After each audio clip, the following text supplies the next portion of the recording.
Poursuivons toujours nos petits cours sur la loi. Après la définition de la loi, et il faut toujours revenir aux définitions, ne jamais oublier ce qu'est une définition, parce que la définition, c'est ce qui définit, comme on dit, c'est-à-dire ce qui trace les limites et qui dit d'une chose ce qu'elle est, et donc ensuite, toutes sortes de lois doivent toujours se rapporter à cette définition.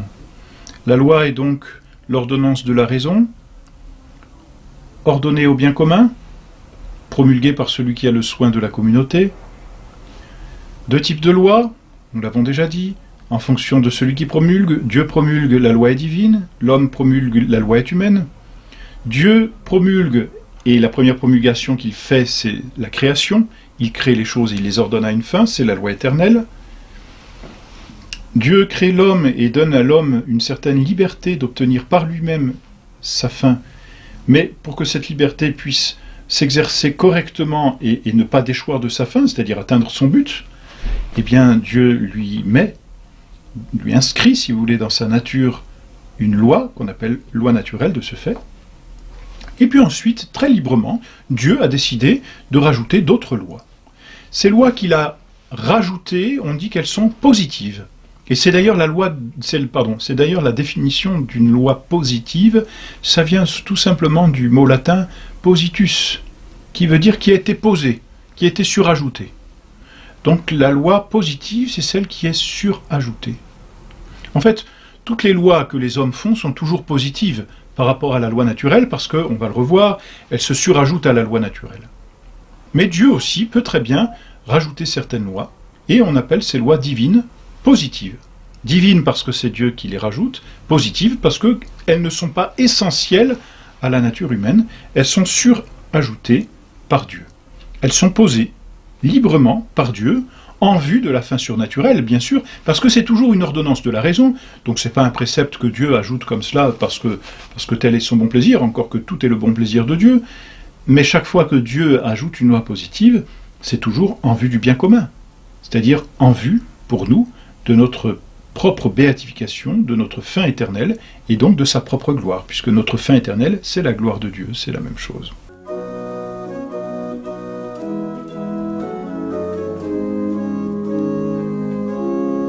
Alors, cette loi positive, vous voyez, s'ajoute à la loi naturelle, mais elle ne peut pas être connue par la raison. Parce qu'elle est un décret libre de Dieu, il faut une révélation pour qu'elle soit connue. La loi divine positive n'est connue que par révélation, parce que Dieu décide de la révéler. Parce qu'elle est positive, parce qu'elle est surajoutée, elle n'est pas universelle, elle peut dépendre des temps, elle peut dépendre des lieux, elle peut dépendre des personnes. Dieu peut ordonner à une certaine communauté, par exemple, quelques lois, comme dans l'Ancien Testament. Elle n'est pas immuable, parce que Dieu peut toujours revenir dessus. Et puis, elle n'est pas absolue, parce que, comme nous l'avons dit, elle est dépendante de certaines circonstances, elle est relative, tout simplement.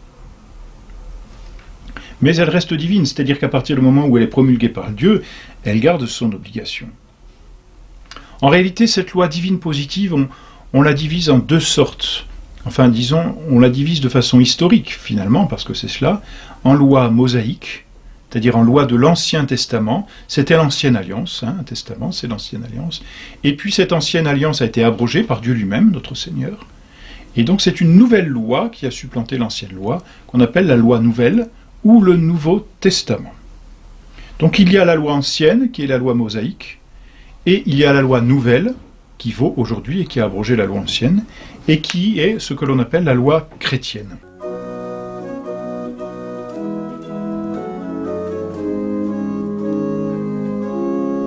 La loi ancienne devait être abrogée, tandis que la loi nouvelle, celle du Nouveau Testament, Novum et Aeternum Testamentum, est désormais éternelle, en ce sens qu'elle va durer jusqu'à la fin du monde, cette loi nouvelle. Il n'y aura pas de troisième loi qui abrogera la loi du Nouveau Testament. Notre Seigneur a voulu qu'elle fût valable jusqu'à la fin des temps, jusqu'à la fin du monde. Comme le dit notre Seigneur, la loi ancienne était écrite sur des tables de pierre. C'est cette loi qui a été révélée à Moïse. La loi évangélique, parce que c'est ça la loi nouvelle, c'est la loi chrétienne, cette loi évangélique a été promulguée de vive voix et gravée dans les cœurs par l'Esprit Saint. C'est essentiellement la loi de la charité. Voici ce que dit tout simplement saint Paul aux Corinthiens. Vous faites voir que vous êtes la lettre du Christ, écrite par notre ministère, non avec de l'encre, mais avec l'Esprit de Dieu vivant, non sur des tables de pierre, mais sur des tables de chair qui sont vos cœurs. Voilà pour les comparaisons entre les deux lois. Effectivement, la loi ancienne aussi n'obligeait que les Juifs, c'est-à-dire que le peuple élu. Aujourd'hui, la loi nouvelle est faite pour tous les hommes. Et on l'avait vu dans la partie dogmatique de l'Église, c'est la raison pour laquelle l'Église est catholique, elle est universelle, parce que cette loi s'étend à tous les hommes. Allez, dit notre Seigneur, enseigner toutes les nations, les baptisant au nom du Père et du Fils et du Saint-Esprit, et leur apprenant à respecter ce que je vous ai commandé. La loi ancienne était une loi de crainte, et l'on voit comment Dieu se fait respecter par la crainte dans l'Ancien Testament, alors que la loi nouvelle est une loi d'amour. On peut dire que la loi ancienne, c'était la loi des esclaves, et l'esclave vit dans la crainte du maître, tandis que l'enfant ne vit pas dans la crainte du Père, il vit dans l'amour. Et la loi nouvelle est une loi de charité, une loi d'amour. À bien comprendre, c'est entendu, mais voilà. La loi ancienne était l'ombre de la loi nouvelle, tandis que la loi nouvelle est la perfection et le complément de la loi ancienne. Je ne suis pas venu abroger, dit notre Seigneur, je suis venu parfaire. Et cette loi nouvelle vient apporter quelque chose de plus, c'est une perfection intérieure. Non pas la lettre qui tue, mais l'esprit qui vivifie. Et la loi ancienne, elle, ne vivifiait pas, elle ne donnait pas la vie de la grâce. C'était la foi en Jésus-Christ qui donnait la grâce dans l'Ancien Testament. Tandis que la loi nouvelle, elle donne la grâce. La loi nouvelle, eh bien, ce sont les sacrements, par exemple. Les 7 sacrements. C'est la loi nouvelle. Et ce sont par les sacrements que l'âme est vivifiée et reçoit la grâce. Il n'y avait pas de sacrement comme signe sensible dans l'Ancien Testament. Ce qui justifiait, c'était la foi dans le Christ à venir, dans le Messie à venir. Dans le Nouveau Testament, ce qui justifie, c'est la réception des sacrements, ce qui donne la grâce.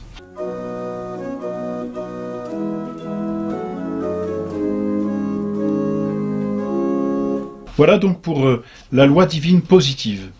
Et donc la loi positive divine sous laquelle nous vivons aujourd'hui, c'est la loi évangélique.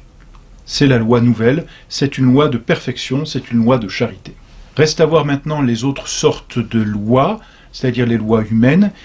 Ça n'est pas difficile, il existe 2 sortes de lois humaines selon que l'autorité est civile ou ecclésiastique. Donc on a des lois civiles ou des lois ecclésiastiques.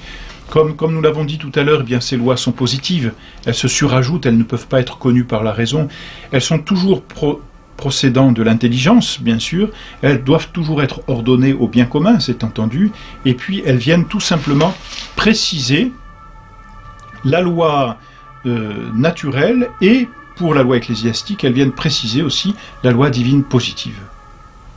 Ce sont des lois qui obligent en soi. Alors quand elles sont morales, les lois morales, ce sont des lois qui, lorsqu'elles ne sont pas respectées, encourent une faute, tandis qu'il existe des lois qui sont pénales, c'est-à-dire qu'il n'y a pas de faute à ne pas les respecter, mais il y a une peine qui est attachée.